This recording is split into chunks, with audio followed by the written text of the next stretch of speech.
Good morning दोस्तों, आप लोग का स्वागत है आपके अपने यूट्यूब चैनल चैप्टर एग्जाम में। चलिए आज का मॉडल सेट स्टार्ट करते हैं जो कार्यालय परिचारी का होगा। चलिए क्वेश्चन नंबर 1 देखते हैं। क्वेश्चन नंबर 1 में पूछ रहा है कि पाकिस्तान शब्द के जन्मदाता कौन थे। जो पाकिस्तान शब्द आप लोग सुनते हैं उसका जन्मदाता कौन थे। देखिए इसका जो आंसर होगा ऑप्शन नंबर बी, चौधरी रहमत अली। चौधरी रहमत अली ने ही सन 1933 में सर्वप्रथम पाकिस्तान शब्द को कहा था। अब अगला क्वेश्चन है, क्वेश्चन नंबर अगला, भारत में सबसे बड़ा बैंक कौन है। कौन है ये भी बहुत ही आसान क्वेश्चन है कि भारत में सबसे बड़ा, देखिए जिस बैंक का सबसे ज़्यादा खाता होगा वही सबसे बड़ा बैंक होगा। तो हर किसी के पास किस बैंक खाता है, एसबीआई का, एसबीआई। तो इसलिए भारत का सबसे बड़ा बैंक होगा state bank of India. Question है, कह रहा है कि सर्वप्रथम चंद्रमा पर मानव को पहुंचाने वाला यान कौन है। कौन है यान जो है जो मानव को पहुंचाया था। इसका जो आंसर होगा अपोलो 11, ऑप्शन नंबर डी इसका सही आंसर होगा अपोलो 11। अगला क्वेश्चन है, रंगा स्वामी कप किस खेल से संबंधित है। रंगा स्वामी कप जो है हॉकी खेल से संबंधित है, ऑप्शन नंबर ए इसका सही आंसर होगा। अगला क्वेश्चन है, विश्व प्रसिद्ध कामाख्या मंदिर। विश्व प्रसिद्ध कामाख्या मंदिर कहाँ पे स्थित है। देखिए जो विश्व प्रसिद्ध जो कामाख्या मंदिर है ये असम के गुवाहाटी में स्थित है। क्वेश्चन नंबर ऑप्शन नंबर 35 का ये सी होगा, गुवाहाटी जो असम में स्थित है। असम के गुवाहाटी में पहाड़ की चोटी पर अवस्थित है। क्वेश्चन नंबर 36 हम लोग देखेंगे, इनमें से कौन सा कृत्रिम झील नहीं है। देखिए पुलिकट झील जो है कृत्रिम झील नहीं है। बाकी जितने जो झील है, लोकटक झील, वेम्बनाड, हेमसागर, ये सब कृत्रिम झील है। क्वेश्चन नंबर 37 में कह रहा है कि शब्द टाई ब्रेकर किस खेल से संबंधित है। देखिए टाई ब्रेकर शब्द जो है इनमें से फुटबॉल में भी उपयोग होता है, टेनिस में भी, हॉकी में, इनमें से सभी में टाई ब्रेकर शब्द का उपयोग होता है। अगला क्वेश्चन है, नरसिंह अवतार से कौन संबंधित है। नरसिंह अवतार से विष्णु संबंधित है, ऑप्शन नंबर बी इसका सही आंसर होगा, विष्णु नरसिंह अवतार से संबंधित है। अगला क्वेश्चन देखेंगे, ये रहा क्वेश्चन आपका। आप लोग प्रैक्टिस नित्य प्रतिदिन करते रहें, जिससे क्या होगा कि आपका जो तैयारी है वो सबसे मजबूत हो जाएगा। चलिए क्वेश्चन नंबर अगला देखते हैं। क्वेश्चन कह रहा है कि कोलकाता किस नदी के किनारे स्थित है। तो कोलकाता जो है हुगली नदी के किनारे स्थित है, हुगली नदी के किनारे। अगला क्वेश्चन, सौर मंडल का सबसे गर्म ग्रह जो सबसे गर्म ग्रह कौन है, ग्रह कौन है। इसका जो आंसर होगा वो शुक्र ग्रह। देखिए सूर्य का सबसे नज़दीक ग्रह कौन है, बुध है, लेकिन ये सबसे गर्म ग्रह नहीं है।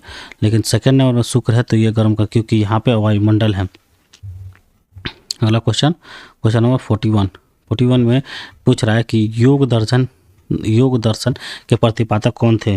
देखिए योग दर्शन के प्रतिपादक पतंजलि थे। कौन थे, पतंजलि। अगला क्वेश्चन है, नालंदा मुख्यालय स्थित है। नालंदा का मुख्यालय जो स्थित है बिहार शरीफ में स्थित है। कहाँ पे स्थित है, बिहार शरीफ में। अगला क्वेश्चन देखेंगे, क्वेश्चन नंबर 43, संविधान सभा के अस्थायी अध्यक्ष थे। देखिए संविधान सभा के जो अस्थायी अध्यक्ष थे डॉक्टर राजेंद्र प्रसाद थे, और अस्थायी अध्यक्ष डॉक्टर सच्चिदानंद सिन्हा थे। Question number 43। अब क्वेश्चन नंबर 44 में पूछा जा रहा है कि भारत में सबसे कम वर्षा कहाँ होती है। देखिए जहाँ पे कम वर्षा होगी वहाँ निश्चित बात है उसका वहाँ रेगिस्तान होगी। तो भारत में सबसे ज़्यादा रेगिस्तान कहाँ है, वो लद्दाख में है। भारत में सबसे कम वर्षा होती है लद्दाख में। अगला क्वेश्चन है, विश्व का सबसे छोटा देश कौन है। विश्व का सबसे छोटा देश, option number C Vatican city है, वेटिकन सिटी। क्वेश्चन नंबर 46 में पूरी त्यौहार का अवसर और पूरी त्यौहार के अवसर पर क्या निकलता है, रथ यात्रा निकलता है। रथ यात्रा आप लोग याद रख रहे हैं। अगला क्वेश्चन है, वेदांत दर्शन का आधार क्या है। वेदांत दर्शन का आधार बताना। देखिए जो इसका आंसर होगा उपनिषद। वेदांत दर्शन का आधार जो है उपनिषद है। अगला क्वेश्चन है, निम्नलिखित में कौन सा जैव अविधारित है। कौन इसमें से जैव अवधारित है। इसका जो आंसर होगा DTC है, जैव अवधारित है। अगला क्वेश्चन है क्वेश्चन नंबर 49 में देखेंगे। 49 में कह रहा है कि निम्नलिखित में डैश में सबसे कम ऊर्जा वाले कण होते हैं। इसका जो आंसर होगा ऑप्शन नंबर डी, ठोस में सबसे कम ऊर्जा वाले कण होते हैं। अगला क्वेश्चन है 50 में क्वेश्चन पूछ रहा है, किंगडम प्लांटू मतलब पादप जगत में शामिल है। कौन इसमें पादप जगत में शामिल है? ये सभी देखिए, टेरियोफाइटा, जिम्नोस्पर्म, शैवाल, ब्रायोफाइटा, एंजियोस्पर्म, ये सभी क्या है? पादप जगत में शामिल है। अगला क्वेश्चन है, विद्युत का अच्छा चालक कौन है? विद्युत का सबसे अच्छा चालक चांदी को माना जाता है। ऑप्शन नंबर बी इसका सही आंसर होगा। अगला क्वेश्चन है, निम्नलिखित में कौन सा गर्भ निरोधक है? कौन इसमें गर्भ, देखिए ये सभी जो है कॉन्डम है, डायफ्राम है, कॉपर टी, ये सभी गर्भ निरोधक गोलियां या दवाइयाँ हैं। इसका जो आंसर होगा ऑप्शन नंबर ए। अब क्वेश्चन नंबर 43 देखेंगे। 43 में क्या पूछ रहा है? देखिए 53 ये रहा क्वेश्चन नंबर 53। अंडा देने वाला स्तनपायी, अंडा देने वाला स्तनपायी कौन है? ये आपको बताना है। इसका जो आंसर होगा ये बत्तख बिल प्लेटिपस। बत्तख बिल जो प्लेटिपस है ये अंडा देने वाला स्तनपायी है। क्वेश्चन नंबर बत्तख bill platypus, option number D इसका सही आंसर होगा। अगला क्वेश्चन है क्वेश्चन नंबर 54 में पूछा जा रहा है, देखिए 54 हाँ, प्रथम पृथ्वी सम्मेलन का आयोजन कब हुआ था? प्रथम पृथ्वी सम्मेलन का आयोजन 1992 में हुआ था। आप क्वेश्चन है क्वेश्चन नंबर 55, निम्नलिखित में कौन सा एक अधात्विक खनिज है? कौन सा एक अधात्विक खनिज है? चूना पत्थर जो है अधात्विक खनिज है। अगला क्वेश्चन है भारत में कोयले का सर्वप्रमुख उत्पादक राज्य कौन है? देखिए इसका जो आंसर होगा झारखंड, सबसे ज़्यादा कोयला उत्पादक झारखंड में ही होता है। अगला क्वेश्चन है, मानचित्र में नीले रंग द्वारा किस भाग को दिखाया जाता है? जो मानचित्र देखिएगा उसमें नीले रंग का जो भाग जो है किस लिए दिखाया जाता है? इसका जो आंसर होगा जल के लिए, नीला रंग जल के लिए दिखाया जाता है। अगला क्वेश्चन है, कौन सा कदम लोकतंत्र सुधार का सूचक है? लोकतंत्र सुधार का सूचक है। इसका जो आंसर होगा पंचायती राज। अगला क्वेश्चन है, वास्को डी गामा कहाँ का यात्री था? देखिए वास्को डी गामा जो था वो 1498 में आया था, वो पुर्तगाल का यात्री था। 1498 ईस्वी में भारत आया था। अब क्वेश्चन नंबर 60 देखेंगे। 60 में कह रहा है कि विश्वव्यापी आर्थिक संकट किस वर्ष आरंभ हुआ था? जो विश्वव्यापी आर्थिक संकट जो था किस वर्ष आरंभ हुआ था? इसका जो आंसर होगा ऑप्शन नंबर सी 1929 में। अगला क्वेश्चन है, संयुक्त राष्ट्र महासभा के अध्यक्ष का कार्यकाल कितने वर्ष का होता है?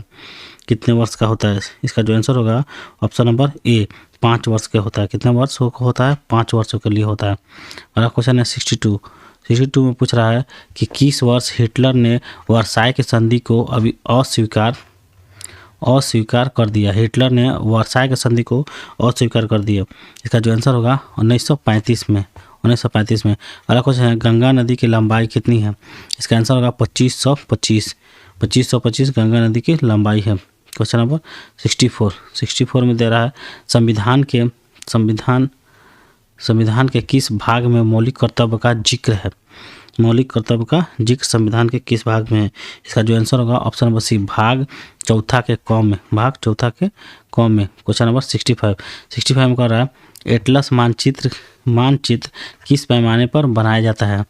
जो मानचित्र होता है वो छोटा, उसका जो होता है पैमाना क्या होता है? छोटा पैमाना होता है कि उसमें टोटल चीज़ को हम दिखा सकें। क्वेश्चन नंबर 66 देखेंगे। 66 में कह रहा है, देश में कितने विशेष आर्थिक क्षेत्र विकसित है? कितने विशेष आर्थिक क्षेत्र मतलब स्पेशल जोन कितने मतलब विकसित है, आर्थिक क्षेत्र विकसित है? क्वेश्चन नंबर 66 का जो आंसर होगा ऑप्शन नंबर बी 7 जो है आर्थिक क्षेत्र विकसित है। अगला क्वेश्चन है क्वेश्चन नंबर 67, डैश को धान के रूप में जाना जाता है? किसे धान के रूप में जाना जाता है? ये देखिए ये बहुत ही आसान क्वेश्चन है, आप लोग को आता ही होगा। देखिए चावल को धान के रूप में जाना जाता है। अगला क्वेश्चन है क्वेश्चन नंबर 68 में पूछा जा रहा है कि बेल्जियम में सामाजिक विभाजन का आधार था। क्या आधार था? इसका जो आंसर होगा भाषा। बेल्जियम में भाषा के आधार पर सामाजिक विभाजन किया गया। क्वेश्चन नंबर 69 में कह रहा है कि निम्नलिखित में से भारत के किस राज्य में कुल क्षेत्रफल का सबसे कम प्रतिशत वन है? सबसे कम वहाँ वन है। इसका जो आंसर होगा हरियाणा में सबसे कम वन है। अगला क्वेश्चन है क्वेश्चन नंबर 70 कह रहा है कि राजनीतिक कार्यपालिका में सर्वोच्च पद होता है? राजनीतिक कार्यपालिका में सर्वोच्च पद क्या होता है? राष्ट्रपति का होता है। अब यहाँ से हम लोग 30 क्वेश्चन टोटल हिंदी का देखेंगे, जो बहुत ही मोस्ट इंपॉर्टेंट क्वेश्चन होगा। चलिए क्वेश्चन नंबर 1 देखते हैं। कह रहा है कि काम का न काज का, ये आप लोग कहावत सुने होंगे, काम का न काज का, दुश्मन अनाज का, लोकयुक्तिया का अर्थ क्या होगा? इसका अर्थ आपको बताना है।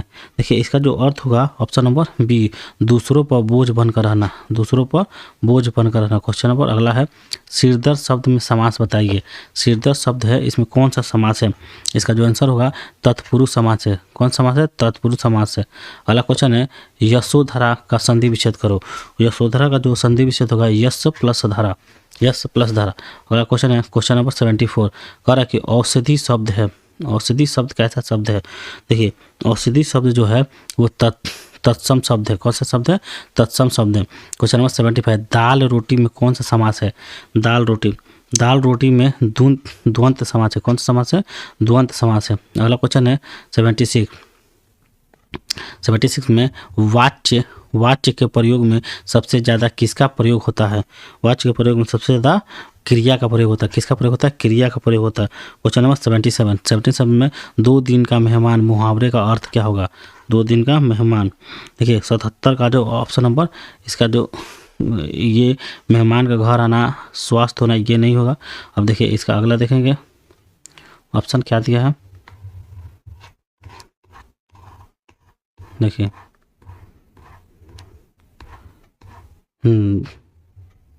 जल्द बनो, 2 दिन का मेहमान जल्द बनो। इसका ऑप्शन नंबर सी इसका सही आंसर होगा।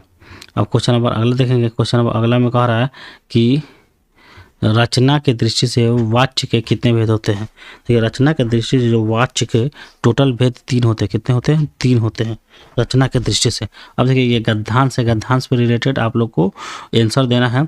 हम धीरे धीरे स्क्रॉल कर रहे हैं, आप लोग वीडियो पॉज करके इसे पढ़ लेना। पढ़ने के बाद इससे रिलेटेड ये क्वेश्चन है। देखिए क्वेश्चन है, भारत के सपूत किसे कहा गया है? भारत के सपूत किसे कहा गया? 79 का जो आंसर होगा, सभी धर्म के लोगों को कहा गया है भारत के सपूत। अगला क्वेश्चन है कि 80 नंबर कह रहा है कि वह छोटी सी ध्वनि, कौन सी छोटी ध्वनि जिसे खंडित नहीं किया जा सकता? खंडित नहीं किया, इसका जो आंसर है वर्ण को खंडित नहीं किया जा सकता। अगला क्वेश्चन है क्वेश्चन नंबर 81, जिस शब्द का प्रथम पद जो प्रधान हो उसे क्या कहते हैं? इसे बहुव्रीहि समास कहते हैं। क्या कहते हैं? बहुव्रीहि समास कहते हैं। अगला क्वेश्चन है क्वेश्चन नंबर 82 में कह रहा है कि निम्नलिखित में कौन सा वाक्य जो है शुद्ध है? शुद्ध वाक्य आपको पहचानना है। देखिए शुद्ध वाक्य है, मैं आपके प्रति श्रद्धा रखता हूँ। ऑप्शन नंबर डी इसका सही आंसर होगा। देखिए राम और सीता आई थी, देखिए ये नहीं होगा, यहाँ पे होना चाहिए था राम और सीता आए थे। इस तरह आप लोग चेक कर लीजिएगा। अगला क्वेश्चन है 83, आज कल कहाँ गए थे? आज कल कहाँ गए थे किस वाक्य का उदाहरण है? किस वाक्य का उदाहरण है? इसका जो आंसर होगा प्रश्नवाचक। पूछा जा रहा है आजकल कहाँ गए थे, मतलब प्रश्न ही पूछा जा रहा है, तो प्रश्नवाचक वाक्य है। अगला क्वेश्चन है 84, पगड़ी रखना मुहावरे का अर्थ क्या है? पगड़ी रखने का मुहावरे का जो अर्थ है ऑप्शन नंबर सी, इज्जत बचाना। इज्जत बचाना। क्वेश्चन नंबर 85 पूछ रहा है अ उ ए कौन सा वर्ण है? कौन सा वर्ण है? इसका जो आंसर होगा ऑप्शन नंबर बी, दीर्घ वर्ण है। कैसा वर्ण है? दीर्घ वर्ण है। अब देखिए अगला क्वेश्चन है 86 देखेंगे। 86 में क्या दे रहा है? ये देखिए 86 में पूछ रहा है कि कह रहा है पुरातन का विलोम शब्द है। पुरातन का विलोम शब्द बताना है। देखिए नवीन जो है पुरातन का विलोम शब्द है। नवीन पुरातन का विलोम शब्द है। अगला क्वेश्चन है, मुझसे ऐसी बातें नहीं सुनी जाती है। इस वाक्य में क्रिया किसके अनुसार है? क्रिया किसके अनुसार है? इसका जो आंसर होगा कर्म के अनुसार है। क्रिया कर्म के अनुसार है। अगला क्वेश्चन है 88 में कह रहा है यथास्थान सामाजिक शब्द का विग्रह होगा। इसका जो आंसर होगा स्थान के अनुसार यथा अनुसार। अगला क्वेश्चन है 89, कह रहा है कि व्यंजन संधि का उदाहरण है। व्यंजन संधि का जो उदाहरण है वो संगम है। अगला क्वेश्चन है 90 में कह रहा है जी चुराना मुहावरे का अर्थ क्या होगा? जी चुराने मुहावरे का जो अर्थ होगा वो काम से भागना। अगला क्वेश्चन है, हमारी नींद कविता में कवि ने नींद को किसका प्रतीक माना है? नींद को देखिए, नींद को आलस्य का प्रतीक माना है, नींद को आलस्य का प्रतीक माना है। अगला देखेंगे, नींद को आलस्य का प्रतीक माना है। अब देखिए क्वेश्चन नंबर अगला देखेंगे, यहाँ देख लीजिए। अब क्वेश्चन नंबर 92 देखेंगे, ये रहा 92 में कह रहा है कि अक्षर ज्ञान कविता में अ अक्षर को कवि ने क्या कहा है। अब अ अक्षर को क्या कहा है, इसका जो आंसर होगा ऑप्शन नंबर सी, असमंजस्य कहा है, असमंजस्य। क्वेश्चन नंबर 93 में कह रहा है लौट कर आऊँगा फिर कविता में कवि ने किस पक्षी के रूप में जन्म लेने का बात की है। देखिए इसका जो आंसर होगा उपरोक्त सभी, कौवा, हंस, बतख सभी में कहा है। अगला क्वेश्चन है मेरे बिना तुम प्रभु कविता में कवि ने किसे प्यासा कहा है, किसे प्यासा कहा है। इसका आंसर होगा ईश्वर को प्यासा कहा है। क्वेश्चन नंबर 95 में पूछ रहा है कि श्रम विभाजन और जाति प्रथा निबंध में लेखक ने किसके आधार पर जाति प्रथा का आलोचना की है। इसका जो आंसर अर्थशास्त्र के अनुसार। क्वेश्चन नंबर 96 में कह रहा है 20 के दांत कहानी में खोखा को किस नाम से पुकारा जाता था। खोखा को कासू के नाम से पुकारा जाता था। अगला क्वेश्चन है 97 कह रहा है कि भारत से हम क्या सीखे पाठ में लेखक ने किस शासक की बात की जिसमें एक प्राचीन ग्रंथ का अनुवाद किया है। इसका जो आंसर होगा इनमें से कोई नहीं। देखिए इसमें क्या होगा, डेरियस नाम